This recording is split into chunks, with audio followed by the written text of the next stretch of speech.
Starting? Nice. Did we set a timer? Hi. Hello! Welcome back to another episode of Mama Brownie and Baby Brownie Unfiltered and Undiagnosed. So we were so blessed and lucky to have not one, but two guests in a row for our podcast. And today we have a very special guest, Alessandro Frola. Hello. Sponsored by my earrings. Bitch, not yet. You have to change the sponsorship now. You have to change the sponsorship. Sure. Has to be different. Okay, so we have a very exciting topic today. But before we get into the topic, we would like you to tell us who you are. Introduce yourself, name, pronouns, where you come from, what you do, what you don't do, what you want to do, everything. Okay. Alessandro Frola. Lucia Frola. Hopefully soon, because it's my mom name, and I would like to take it with my first name. And I'm a ballet dancer in Hamburg Ballet, and I'm a non-binary, so my pronouns are they them. And I've grown up from a family of artists. My dream is to become a big ballet dancer. Where are you from? Italy. I'm from Italy. Which part of Italy? Parma, in the north of Italy. It's close to Bologna, Reggio Emilia. Nice. Okay, But Parmigiano is. I was just thinking, like, is that like Yes. stereotypical of me to say that that's where the Parmesan is? But But we are called Parmigianos. Ah, actually. perfect. The people that lives in Parma, that grow up, born in Parma, are Yeah. Parmigiani. cute. I love that. For a second, I was like, maybe I shouldn't say it. I don't know. Okay, so today's topic, we've known each other for like a few years now. So I was like, what's a good topic to talk about with them? And we came up with firsts. First of everything. First experiences on whatever. Just you name it. You know, we just want to expose our trauma. So let's kick it off. Let's kick it out with, like, let's say your first memory as an artist. Like, what was the first thing you did as an artist, or how did you get into dancing? Like, yeah. Well, I don't really have a first time where I decided to be a dancer or thought I want to become a dancer, because I was dancing since I was like 2, I think. I think I was dancing before I was walking. And That's all the facts. Boom. But yeah, I guess the first like experience on a show where I had to like really work on my role was Billy Elliot when I was 14. And that was the first Billy Elliot in Italy, and it was intense. We are in the presence of a superstar, Superstar. Billy Elliot. Billy Elliot. Yes. It was hard. It was beautiful at the same time, because it was kind of easy, because the people, my colleagues, were so nice to me. Were like family, literally. They were literally treating me like I was their like kid. And but it was hard to do every show, because in Italy, of course, there's no different cast like there is in Germany, you know, so I was performing every day for 7 days a week. Yeah. Yeah, so like the musical life here, that they perform also like every day. Exactly. I mean, yeah. they do change casts They do here, but Yeah. I think, I don't know, maybe Yeah, I'm I wrong. mean, mostly the kids, especially, Uh-huh. you know, because you cannot different rules, you know. Yeah. They're- And Kids usually they don't work like every day. Of course, there are like rules and laws, Yeah, no? exactly. And how was it like as a kid to be like? Did you normalize it? Were you like, oh, this is my life. I'm performing 7 days and I'm singing, dancing. You know, like, how was it like? I think it was just like fun, you know. I didn't took it like a job. Of course, it was like not stressful. Yeah, stressful in a way that I always had to be there, and always like with the. I never had the feeling of I don't want to perform today, because I was a kid. I wanted to be on stage. I wanted to dance all the time. Now it's a bit harder, you know. Once you grow up, you wanna. Sometimes you wake up like You're like, my body's hurting. I just Exactly. want to stay home. Exactly. Yeah. So yeah, in a way, it was easy, even though it was hard. Yeah, I mean, when you're young, you don't realize that, Yeah. you know, Icaro, no. Don't- Also, we have a very special honorary guest. I don't know if you can see him, Icaro. No. So cute. But great. My doggy. Great. My Yes, doggy. cute. Not my dog. But nice.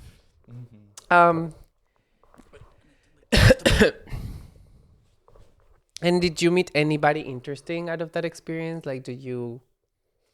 I mean, you know the story of Billy Elliot, no? No. No?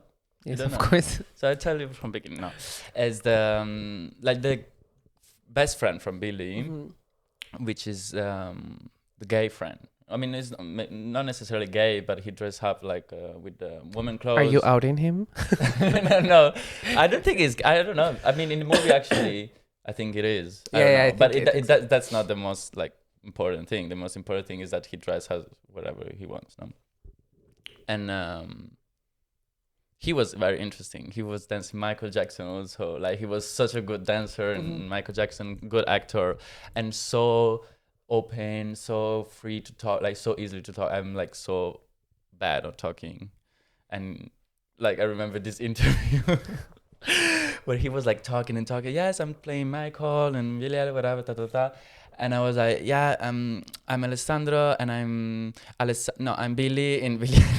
Like, it was like so embarrassing, but he was very interesting. And of course, the teacher of the ballet school, she was amazing. She was so strong with her age, dancing, singing, tip-tapping, and performing like crazy every show. It was like very inspiring to see, actually. Yeah, I mean, the musical life is very hard. I find it like, doing a show every day, like respect. Wow.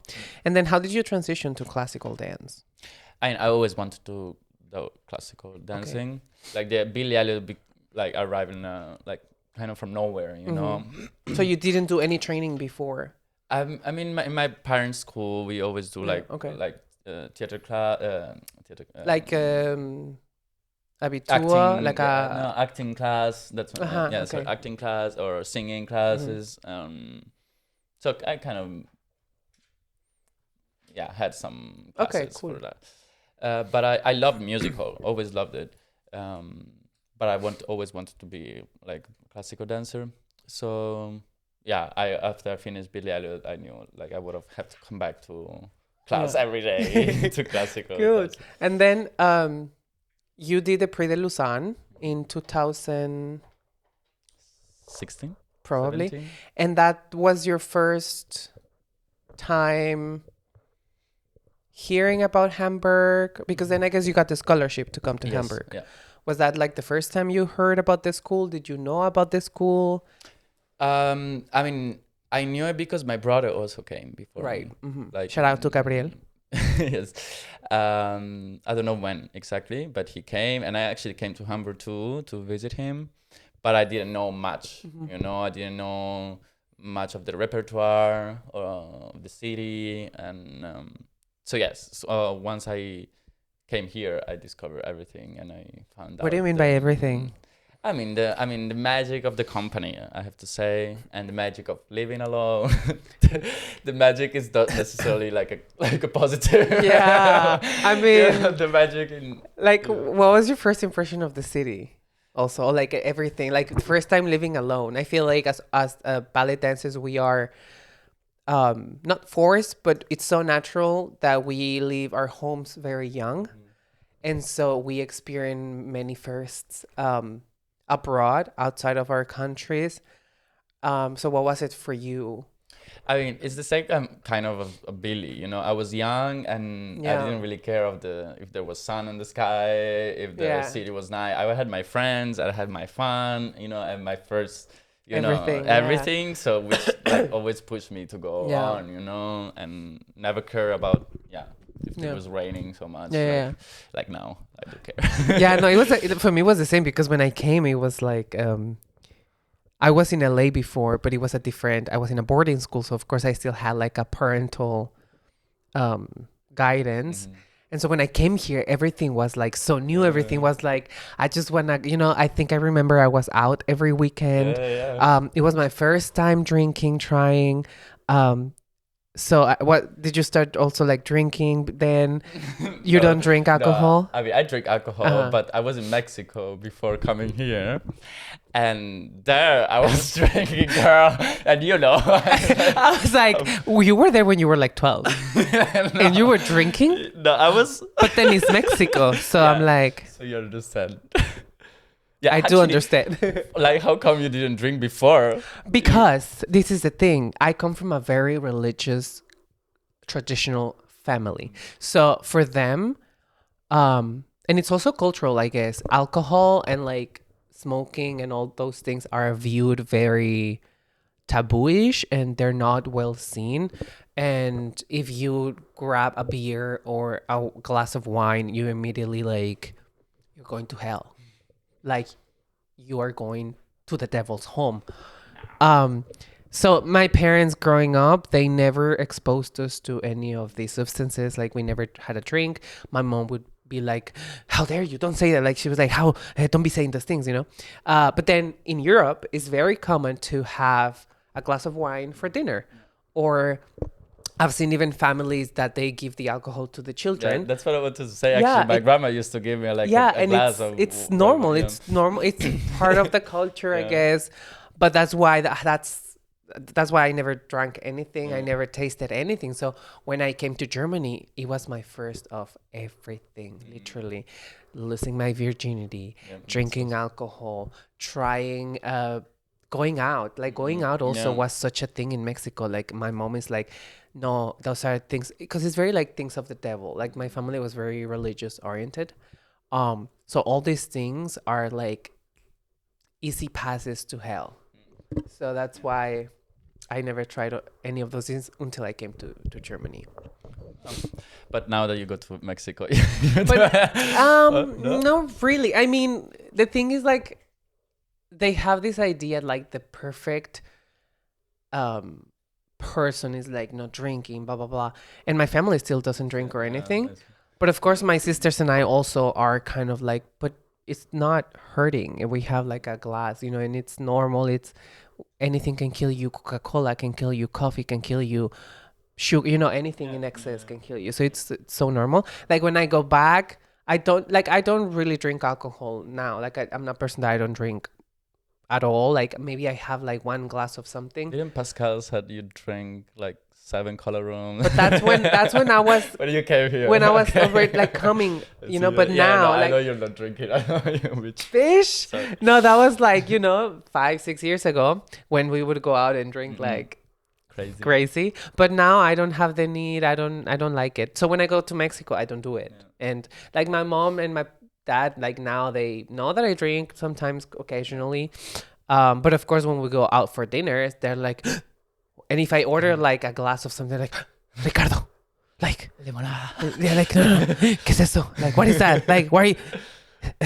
No, it's also for my mom's heart's sake. I also try not to make her go through like a hard time with these things. But yeah, it's, I guess, very cultural. I understand. Yeah. But talking about virginity, I did actually lose my virginity here with a man. But then it was drama because he had a boyfriend. Oh my God! Wait, was he a dancer? Yes. In the company? No. In the school? I mean, yeah, he was in the school. It was my first year. If you want, you can say names. No, I cannot say names. Just go like this and tell me the name. Who? Oh! You lost it to him? Yep. How was it? Apparently, I was good. He was like, but did you enjoy? I don't care about him. I don't care. I don't care about him. I care about you. Yeah, apparently I was good.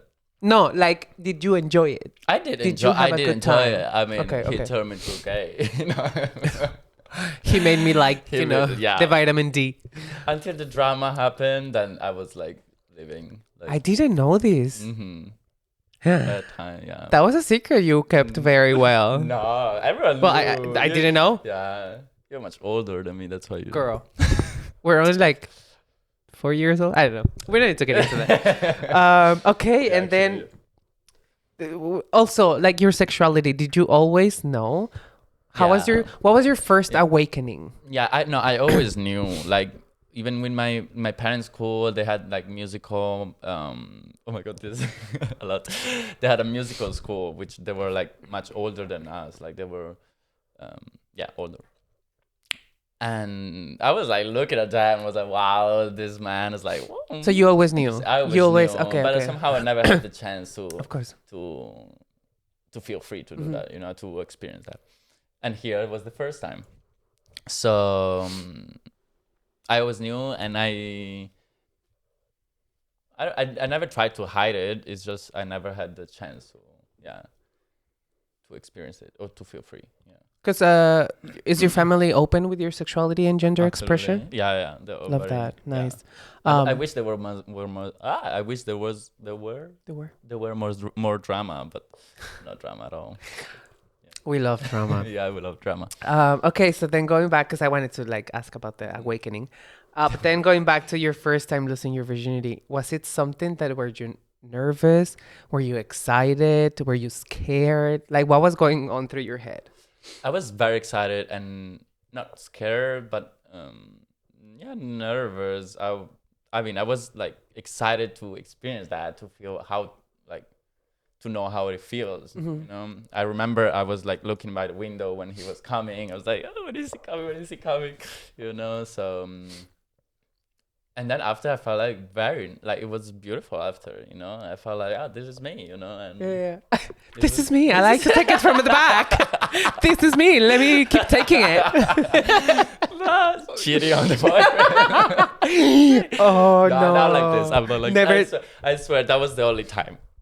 Do you I regret it? Do you regret it? I mean, I didn't know. I didn't know he had a boyfriend, you know. So like, I really didn't know until later.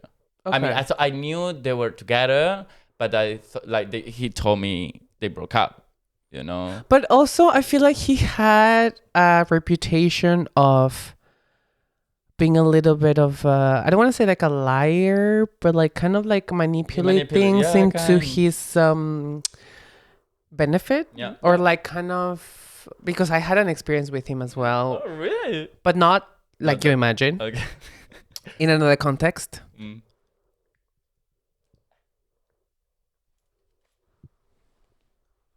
So it was like there was like a triangle situation, but the way I was like, this is not. I'm gonna step back and Yeah.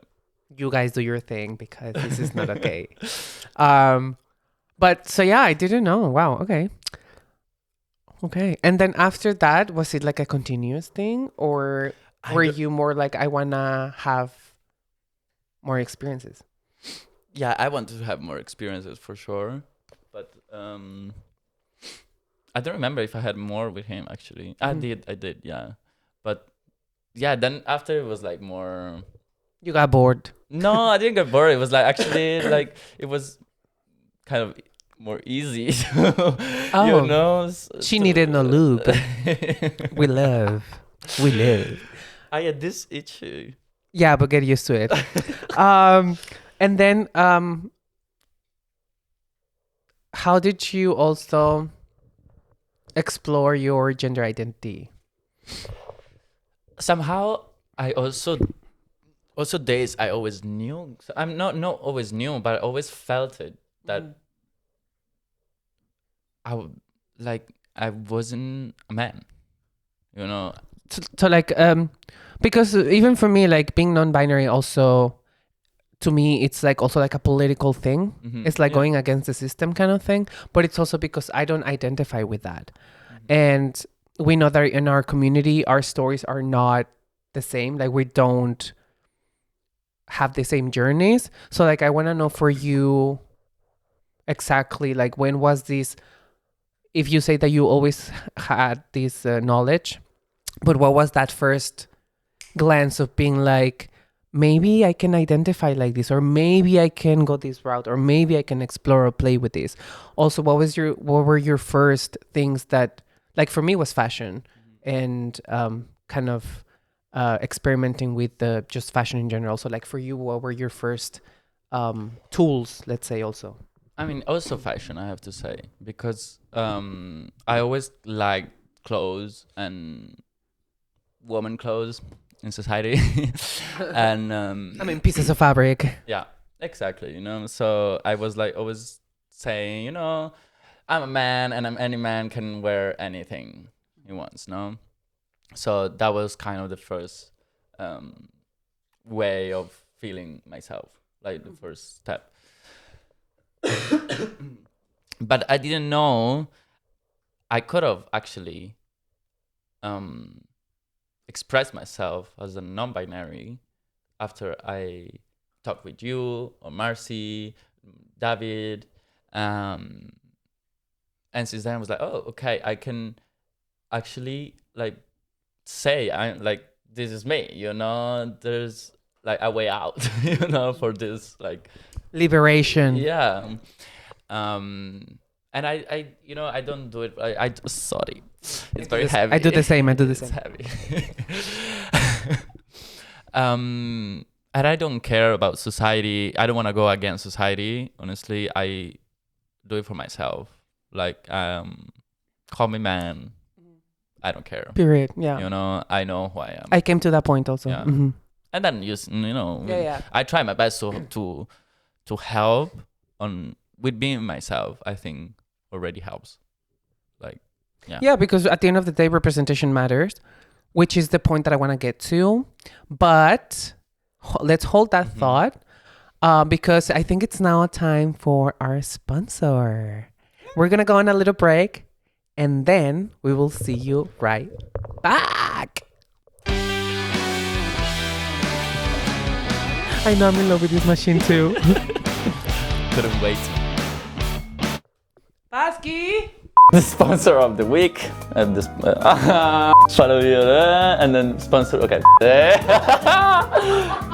Hello, I'm Alessandro Lucia Frola, the guest of the podcast of this week, sponsored by Butter Biscuits. Follow me on Instagram, Alessandro Lucia Frola. And thank you again for Mama Brownie, Baby Brownie, Icaro, and the Butter Biscuits.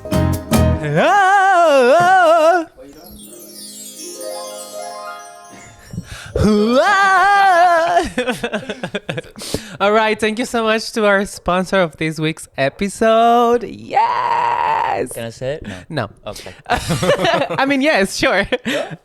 No. Wait, later. So yeah, we left it off in representation matters. I also would like to point out that you are the first openly non-binary principal dancer in a big opera company, ballet company, Hamburg Ballet. How I know it's in our industry is very hard to navigate this topic, but how was it for you? Your first, it's also like your first time. I don't want to say coming out, but kind of like realizing and saying, "This is me." Like we mentioned before, this is me. From now on, it's gonna be a different story. Maybe things changed, maybe nothing changed. So yeah, like the first, you were like, shit, now I'm in a position of being a role model to other people, younger dancers, younger generations. How does that reflect in the work that I do in and out of the studio? How does it reflect also within myself, within my art, how I portray my art, how I do my art, how I approach myself in the studio, everyday life? So like, because I love these topics. So let's go. Well, I would show the people. I want to show the people that our job is also to be someone else, and this is the most thing I like from our job. um I like to be like someone else on stage, learn from that person, and Great. We have an undiagnosed personality disorder. I'm joking. no, it's nice. It's also a hard job to do,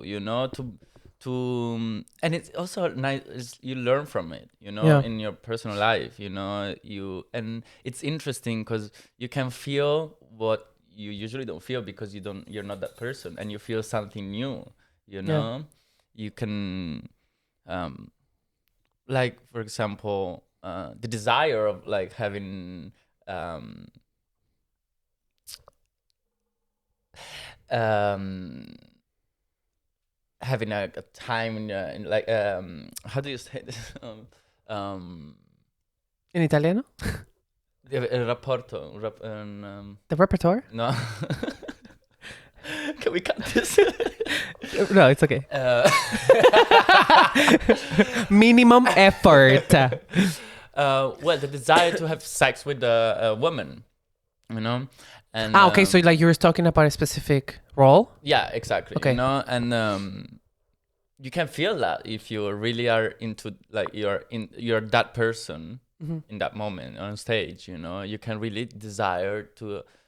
If you have to show that, and of course in the role, you can do it and you can feel it, and it's interesting and it's beautiful, and whatever.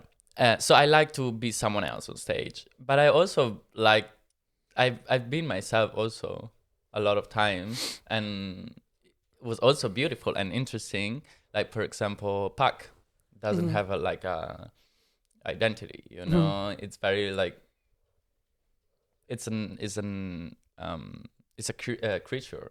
Yeah. So could be a non-binary. But that's the thing that, yes, I agree with you 100%. Like for me was also, I love being someone else.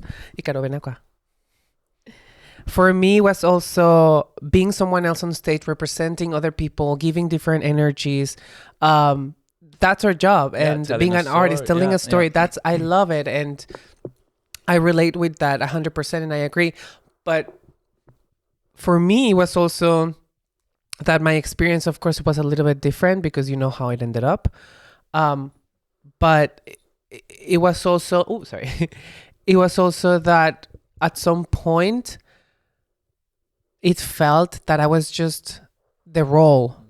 And like outside of the stage, I was not being respected and seen as I wanted to see. Like the way I saw myself in the mirror and the way I wanted to portray myself, it wasn't reading with other people. So of course that for me was a clash, because at the end of the day, like we said earlier, now I don't care about the pronouns. If you misgender me, I am more than my pronouns. I am much more than that. I know who I am. Like you said, you know who you are.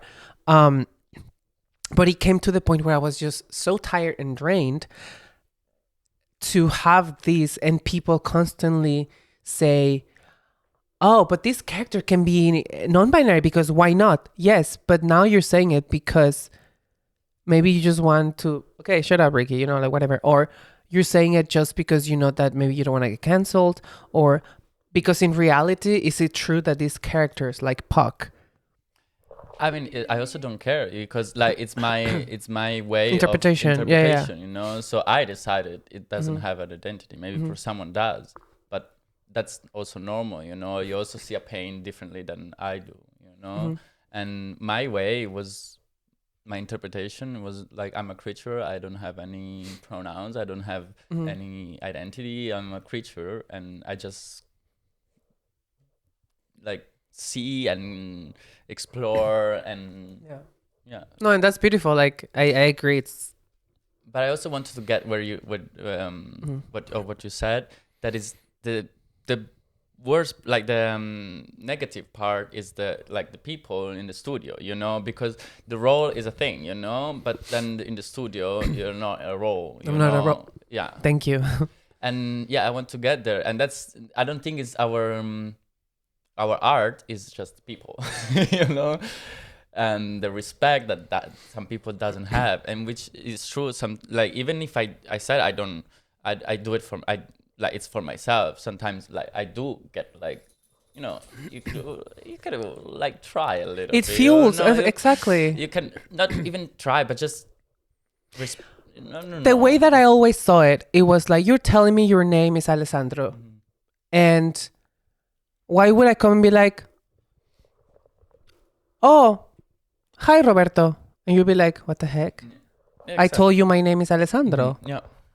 So why are you calling me by something that I'm not? Yeah. And to me, it's something so simple. Because, I mean, this is also the way I see it, is that, like you said, it's like a respect thing, that for some reason in your industry, people in power think that just because they have a position of power, you have to respect them, a given. And I'm a person that I'm educated very well by my parents. I have values, and I'm going to respect you regardless. Even if you disrespect me, I'm going to be respectful, because that's my values, and that shows who I am, not who you are. Yeah. But then in our industry, is very common, at least that's what I see. Maybe your experience is different, but is that people always wanted that respect out of nothing. Like, they expected this respect. They wanted to take it, but I was like, respect is a mutual thing. I'm going to respect you, but I expect you to respect me as well. Yeah, but then you cannot expect anything from people. No, but that's the thing. But that's the thing. Like, we have normalized all these toxic behaviors that we say, oh, but it's okay, but it's not. It's not. Yeah, I know. Because human common sense, I'm going to respect you regardless my position, regardless your position. Yeah. Like, and this is why let me say this in brackets.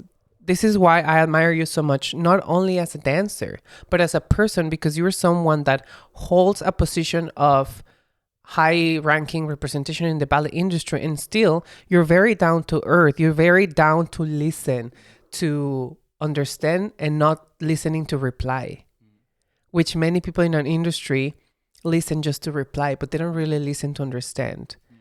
And I think we try to do that also in our community as queer people. We try to listen to understand your story so that we can, I mean, you also help a lot of people. I like helping people. I don't know how to help people, and my way to help people is just to listen.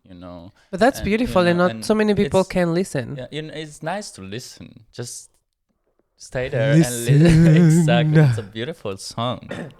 Listen to that song. Shout out to Beyonce.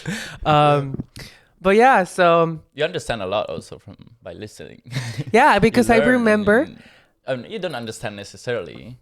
But sometimes you try. You don't understand, you don't have to understand, we don't understand. Which is okay. Yeah, but you listen. You respect the other person's perspective, point of view, experience. Yeah. And that is something that I also had an issue, because I'm very like sensitive, and people wouldn't respect my experience. And that was the issue that led me to quit, to leave this environment, because you're gaslighting me. You're telling me, but don't feel like this. Don't do this. Why are you doing it? Why are you saying this? Yeah, that's true. And it made me feel so in the wrong that at some point I also regretted letting all those voices get into me, because it messed up with my path, my career, what I wanted to achieve in that field. But at the same time, I had to make that sad, like, hard decision. And now I'm like way happier. Like, now I'm like great. But it's something that I'm like, people invalidate other people's experiences, and it's something that I still don't understand. But it happened also, like, now that you're like you're freelancing now, and it still happened, no? Even if no, no. Like, now all the people that I've met in these 5 months that I've been freelancing, I did not have to once say, hi, my name is Ricky and my pronouns are they, them. Not once. And with my colleagues, my new colleagues, I met them the first day and they would immediately be like, oh, I saw that you are non-binary. You go by they, them, right? I was like, oh, yeah. Like, we're talking casual conversation. They would talk about me in a third person. Like, they be doing, and it's something so simple that in my head, I also, when I was back in Hamburg, I always had to apologize for say my pronouns are they them. Oh, by the way, I identify as non-binary. And then people be like, well, like why? But and be like, what do you mean why? So that's what I mean with like invalidating the experience, because now also the people that I've met, they want to have the conversations. They bring up the topics. They bring up the topics as hard, and whatever we talk about politics, we talk about what's going on in the world, what's going on they ask me sometimes about the ballroom scene, about the queer, about the brownies, about, all the projects that I'm doing. And I'm like, it is very simple. But what do you think, what is the problem? What do you think? Honestly, I mean, of course we don't really know, but what do you think is the problem? Like, some people cannot have a normal conversation, like you said, like talking about anything with some people, with like non-binary people or with black people, because they're black or because they're non-binary. Why, To me, and I'm just speaking from my experience speaking of in the ballet industry and like what I've gone through, it has to do with the person's ego. Because as soon as their ego feels threatened, I see. And these people don't know how to have human interactions and conversations. And also some of the people in our industry that are given positions of power don't know how to lead, don't know how to be leaders. And that immediately creates an environment where if I say I have this boundary, or I feel like I'm not being respected, or I feel like I'm not being met, they immediately like, what do you mean? You don't like the way I teach? You think now this generation can't take hard things? Like, I'm like, no, wait a minute. I'm okay with you being strict with me. I'm okay with you giving me, I love feedback. I'm a person that I love feedback. Give me the feedback. I feel like I get better. I improve. I love to work on myself. But it's also like they immediately get apprehensive. And then what happened to me was that they reflected that on me. And they made me feel that I was the apprehensive one. I was the crazy one. I was the one that I wanted to attack them all the time. And at some point I was like, before freelancing, I was like, you know what? I am tired. I am sick and tired. I do not want to wake up any other day, apologize for who I am, because also you keep telling me to be myself. You keep telling me to be me. But as soon as I dare to step and do, this is me. Too much. Don't be doing that. Hey, this is threatening, And so I was sick and tired. And I was like, I just want to create art. I just want to make art. I just want to put myself on stage, be other people, tell a story, portray something that I'm not, because that's also, I find so beautiful to portray someone that I'm not. I'm like, ooh, this is a challenge. I love. And, so for me was that. I think it has to maybe I'm wrong. Also, it's perspective, perception, I know what you mean. And yeah, they really do feel like some people feel attacked. From nowhere, like from nothing, Yeah. And like I had this experience like not long ago where I just had a question. And I asked this question and I was like, no, it's like this. And I'm like, at the end of the day, I do what you say. Because you're the teacher, you're in front. At the end, but I might be wrong, might be right though, also, and also like we're wasting 2 seconds if I ask a question and you answer, and you like maybe listen. No, good. And I was like, and then so I was like, okay, whatever. I do it this way. And then that person was like, oh, so how did you feel? I was like, oh, it felt okay. It was just a question I wanted to ask, nothing more. Yeah. Like, what is the problem? I just wanna like, can I talk to you like you talk to me? Also, like, can you ask question to me? Can I ask question to you? Why do you get so? Also, because we can't be right in our industry. We cannot be right as dancers. We have to be submissively obedient. And that is something that I do not agree with. But it's funny because sometimes, like, we're right. That's what I mean. Like, but we're not allowed. Yeah. How dare you know the counts better than the person rehearsing you? Yeah. Well, because we actually do our jobs. Are you doing yours? I don't know. I don't think so.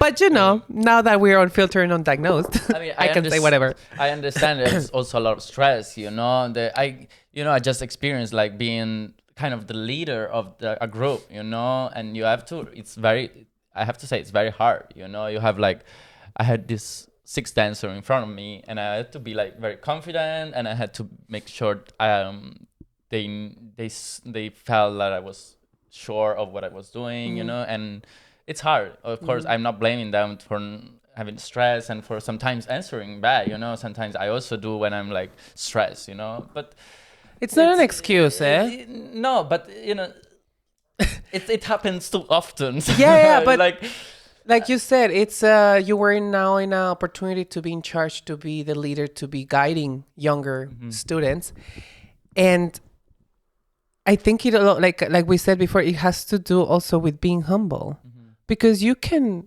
not know what you're doing. We are allowed to be vulnerable as well in a leading position, because then people can relate to you. Yeah, that's true. And because at the end, we all are, Yeah, and if you're like leading a group of people, they will be inspired more from what you're making them feel and how you are carrying yourself in a way of being like, I might not know how to go on with this task or whatever.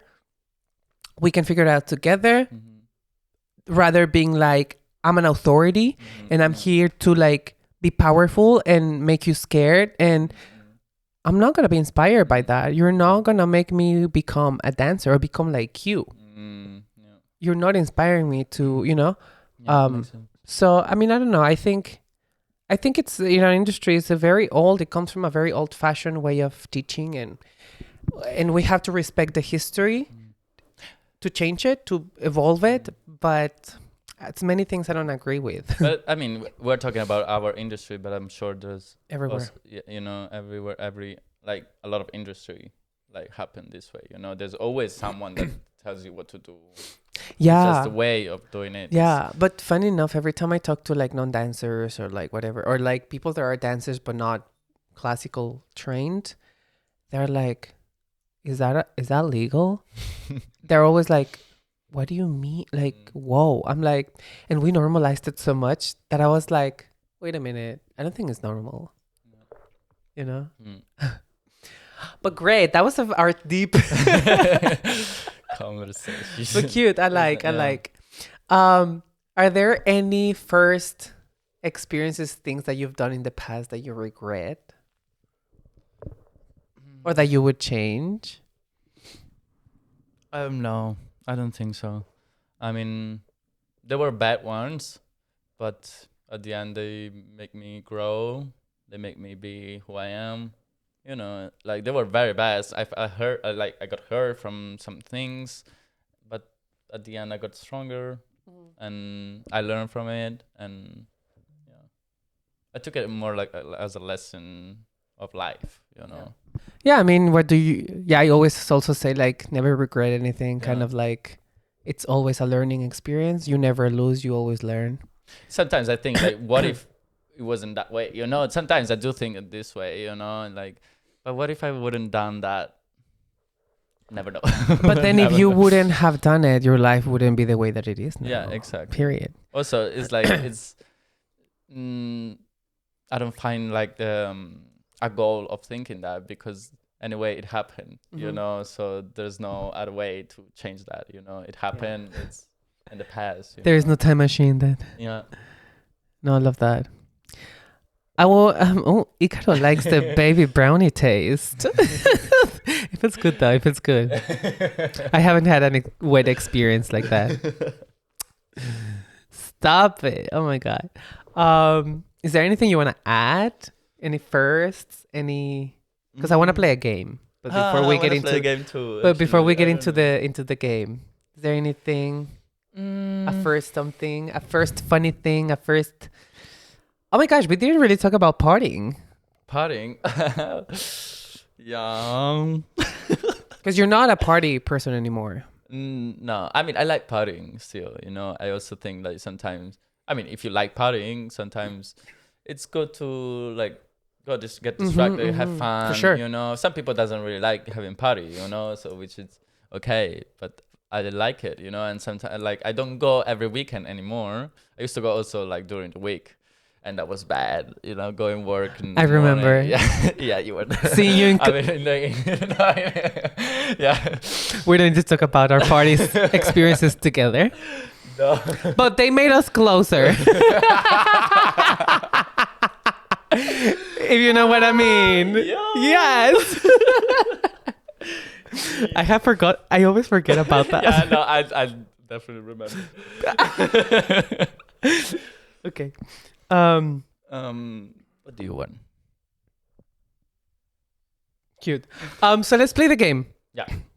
So we have to ask each other. You tell me 3 things that were your first of anything, but 3 things. But one has to be a lie. And I have to guess which one is the lie. Do you need some time to think about it? Yeah. But it has to be like first experiences first of something, first Yes. impressions first of anything first. Okay. So, first of everything. It has to be first of everything. Yeah, because that's the topic first. I know it's hard. Sorry. Can you go first? Oh, damn. In the meantime, I think. Okay. So my oh damn.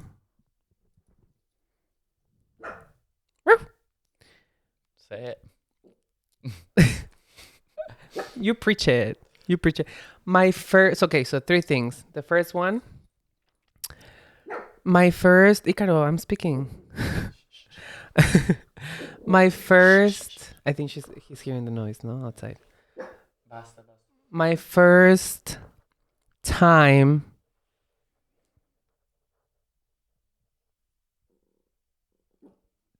traveling abroad, I became part of the high mile club on the plane with a random stranger. Like going into the bathroom with a random Okay. stranger that I met on the plane. I was coming to Germany for the first time, and that happened. Second thing, my first time bottoming, I had an accident. I think I know. My first remember you have to clock the lie. Yeah. My first time going out partying, I ended up in the bathroom of the club with a random person. I would say the second one, the bottoming and the accident. That's a lie? That's a lie. No. No? Oh. Okay. You can I only have have one more chance, and one that's more. it. Because then you would obviously know. Yeah, actually, yeah. Then the first one on the plane. Yes, That's a lie. that's a lie. Okay. You really thought I came clean my first time bottoming? I did not know how homosexual intercourse worked. So I was like, what do you mean I need to clean myself? What? Okay. Then I will also use my first experience with a no, it wasn't my first experience with a girl. And actually, let's use this one also. My first experience with a girl was weird. Second one, my first experience on a plane with a girl right on the seat with a stranger next to us. Third, when I tried Color Room, I didn't like it. When you try what? Color Room, rum coke. I didn't like it. I'm gonna say the rum call. Yeah. You know me. Girl, I know you too well. I was like, that wasn't easy. You could have made it harder at I know, least. it's true. But anyway, all right. That was a cute game, but it took too long. I think Too the much thinking, yeah. the thinking. All right. So I think that concludes our episode of today. Before we go, is there anything, a message you want to give, or just something stupid that you want to say? Well, I would say don't be scared of trying first things.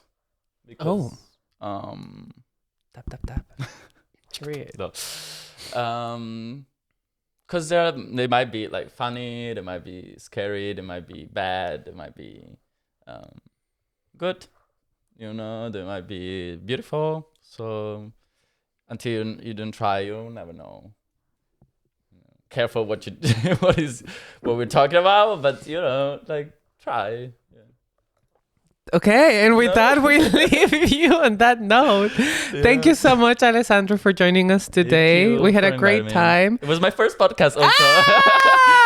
Yes. We hope you had a great time with us, as well as with Icaro. Thank you so much for watching. Stay tuned for our next episodes. This was I Am Baby Brownie. I'm Alessandro Lucia Frola. And this was Unfiltered and Unexpected? No. Seriously? I forgot. Okay, let's do this again. I am Baby Brownie. I'm Alessandro Lucia Frola. And you were watching Unfiltered and Undiagnosed. Louder. Undiagnosed. I cannot say Not the nose. Undiagnosed. Thank you. I need to tell the sponsor. Not yet. We filmed later. Thank you. Ciao. When? When do we do something? We filmed separately. Okay, I see. Wait, music before. Oh,